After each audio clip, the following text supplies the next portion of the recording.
Selamat sore Pak Ibnu, saya Brigit Cornela dari 10 IPS 2, nomor absen 4. Sekarang saya akan mempresentasikan sedikit mengenai pergaulan sehat di masa corona atau masa COVID-19 di Indonesia. Jadi pertama pergaulan. Pergaulan sendiri itu artinya berteman. Pergaulan artinya suatu proses interaksi antara individu dengan individu maupun individu dengan kelompok. Sedangkan sehat artinya semua berjalan dengan normal atau berjalan sesuai dengan fungsinya,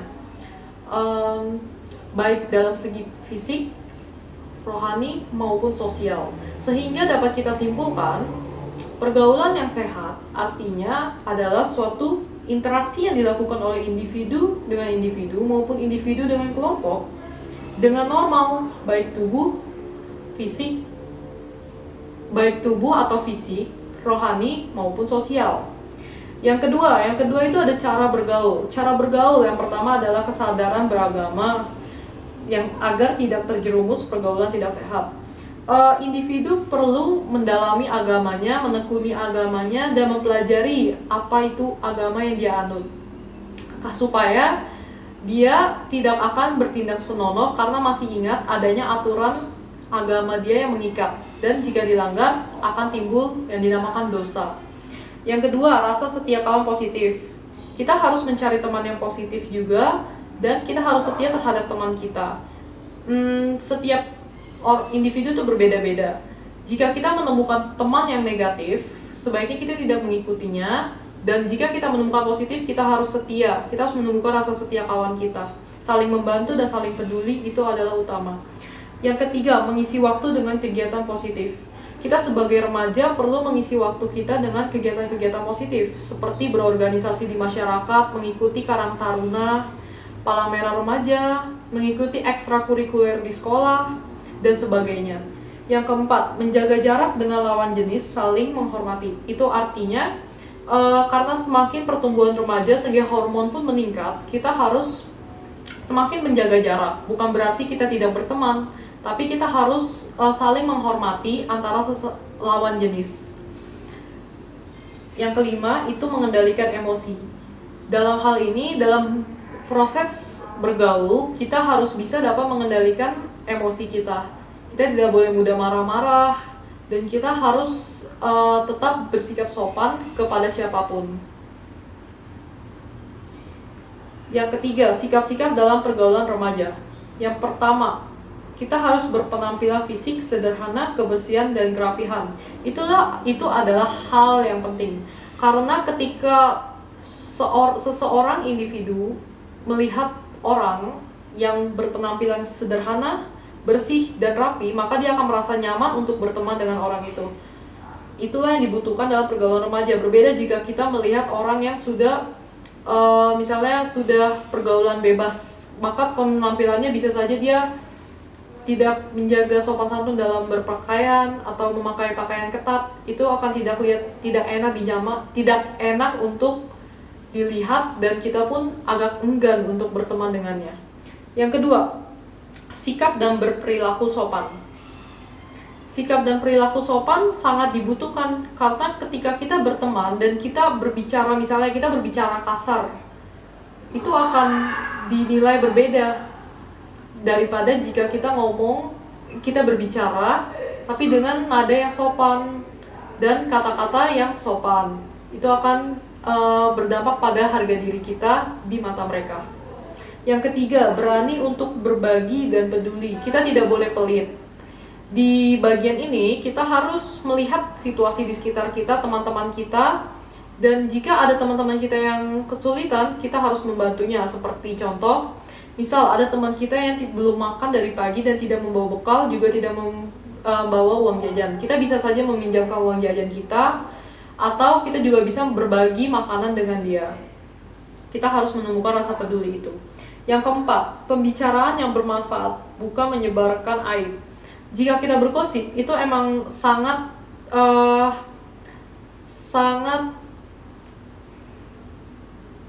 tinggi.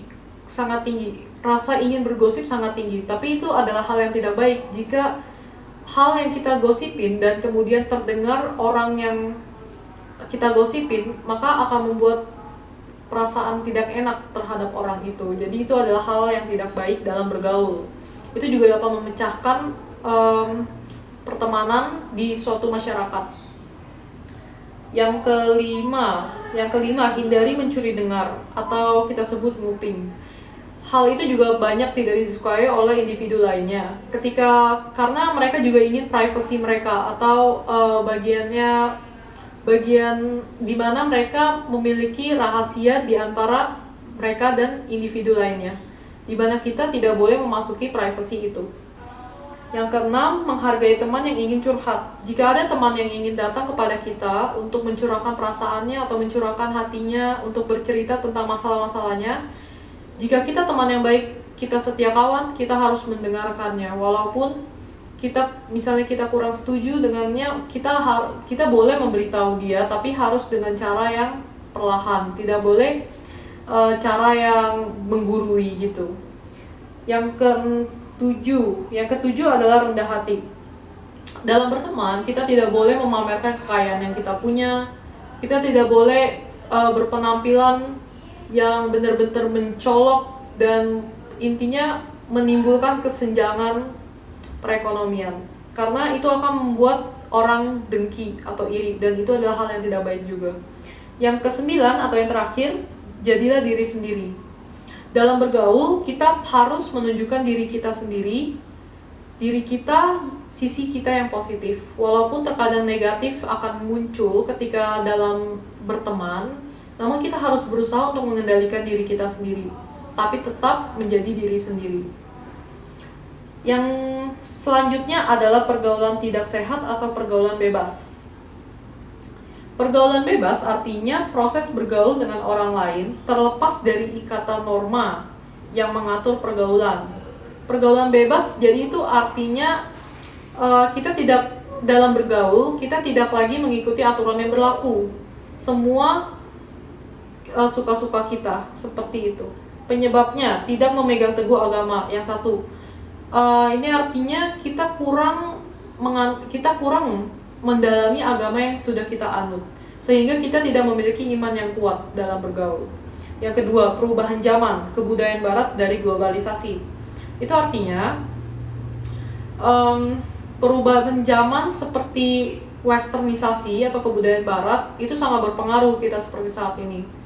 Kita jadi sering memakai pakaian yang tidak senonoh jika keluar hanya karena mengikuti tren. Belum lagi ada sosialisasi LGBT.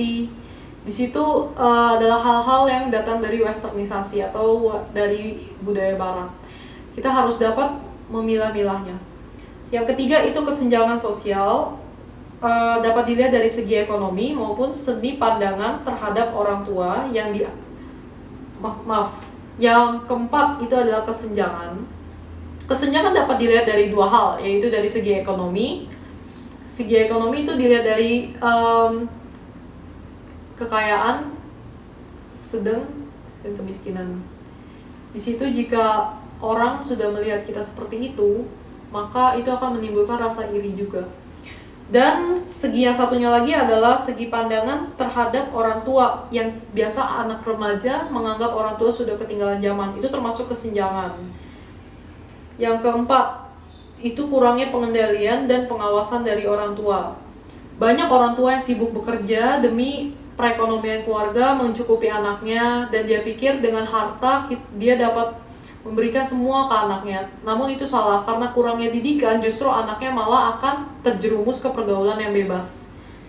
Jadi di situ disebut kurangnya kontrol dari orang tua. Next, selanjutnya ada tanda pergaulan sehat dan tidak sehat.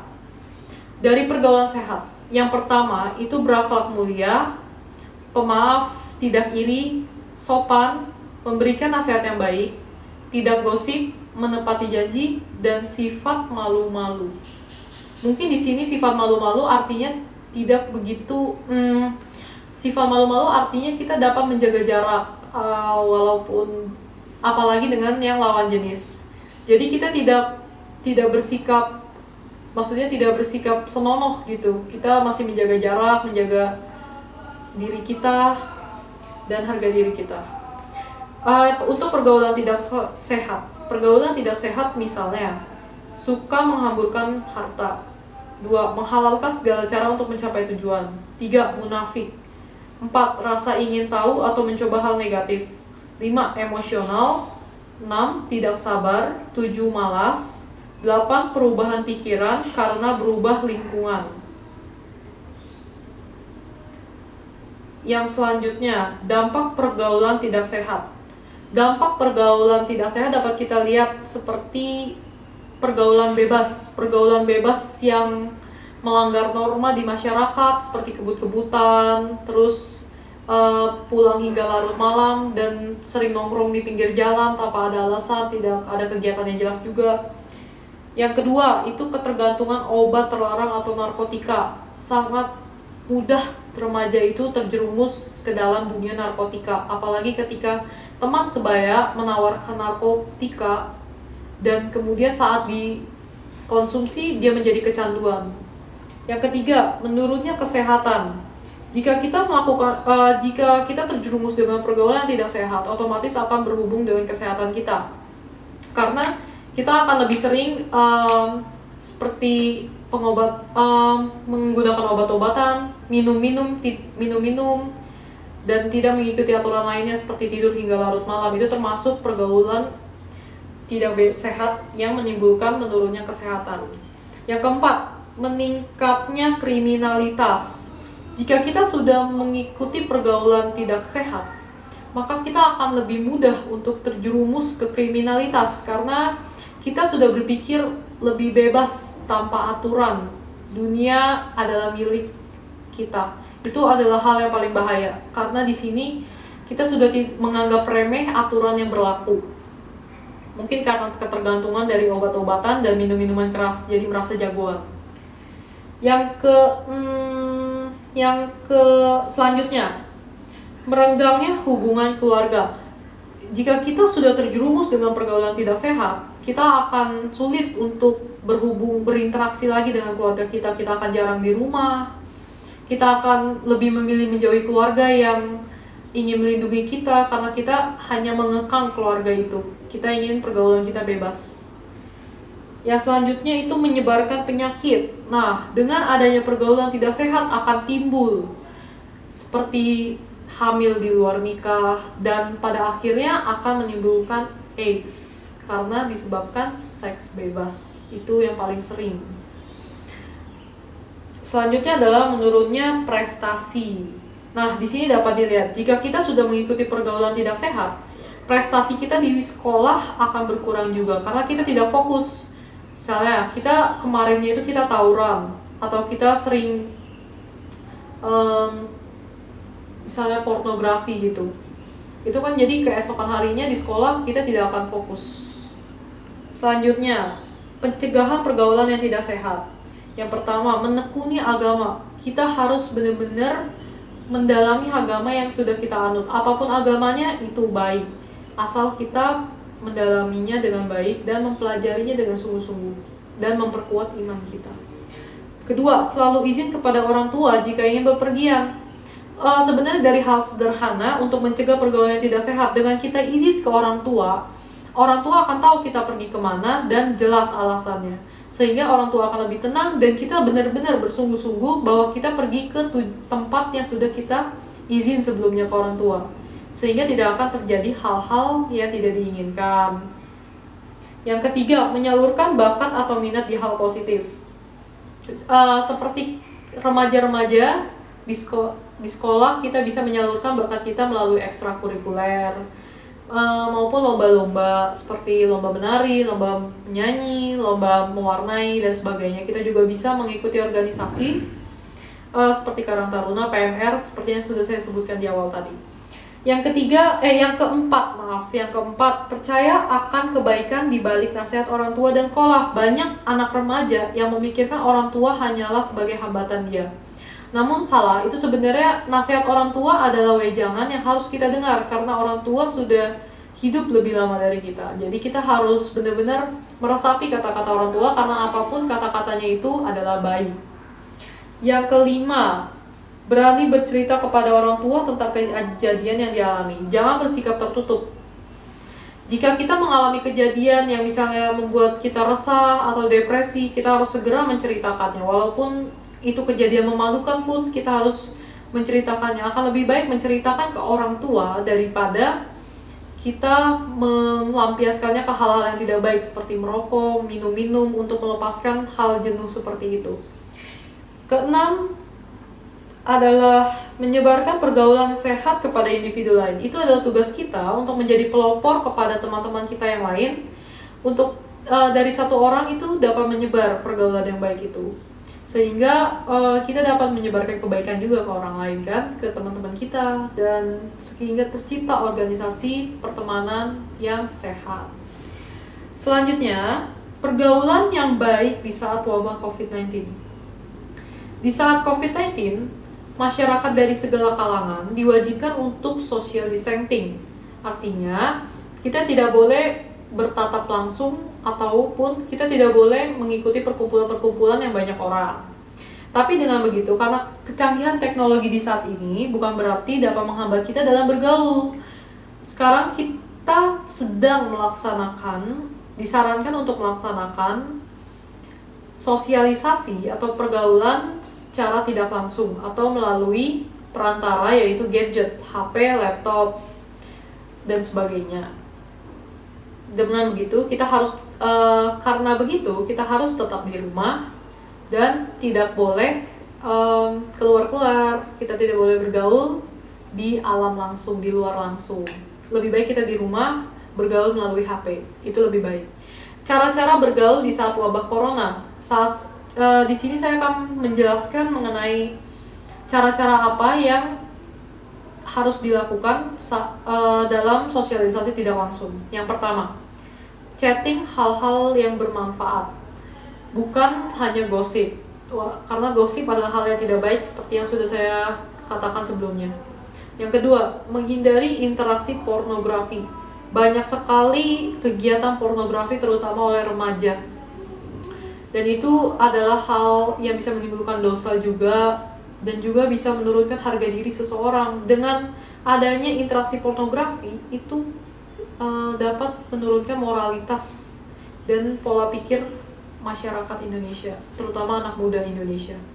Yang ketiga, berusaha mengatur waktu dalam bergaul melalui gadget. Walaupun kita memiliki kebebasan 24 jam waktu, apalagi di HP kita bebas, kita tetap harus membatasi waktunya, karena jika kita terus-terusan tanpa ada batas, itu akan membahayakan kesehatan sekaligus orang di sekitar kita, di rumah kita. Yang keempat, menggunakan bahasa yang sopan. Walaupun kita hanya dalam chatting, kita juga harus menggunakan bahasa yang sopan. Walaupun kita tidak bertatap muka, namun kadang juga kita video call, kita bertatap muka dan benar-benar harus menggunakan bahasa yang sopan. Karena dengan sosialisasi tidak langsung maupun sosialisasi tidak ada bedanya dari cara kita berbicara, kita harus sopan. 5.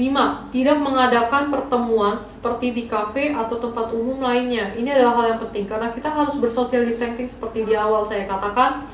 Kita lebih baik melakukan sosialisasi tidak langsung dari rumah melalui gadget kita daripada kita harus paksa-paksain ke kafe untuk berkumpul bersama teman lainnya. Demikian presentasi saya. Terima kasih Pak Ibnu, maaf kalau ada kekurangan, dan terima kasih. Saya Brigit Cornella, saya pamit.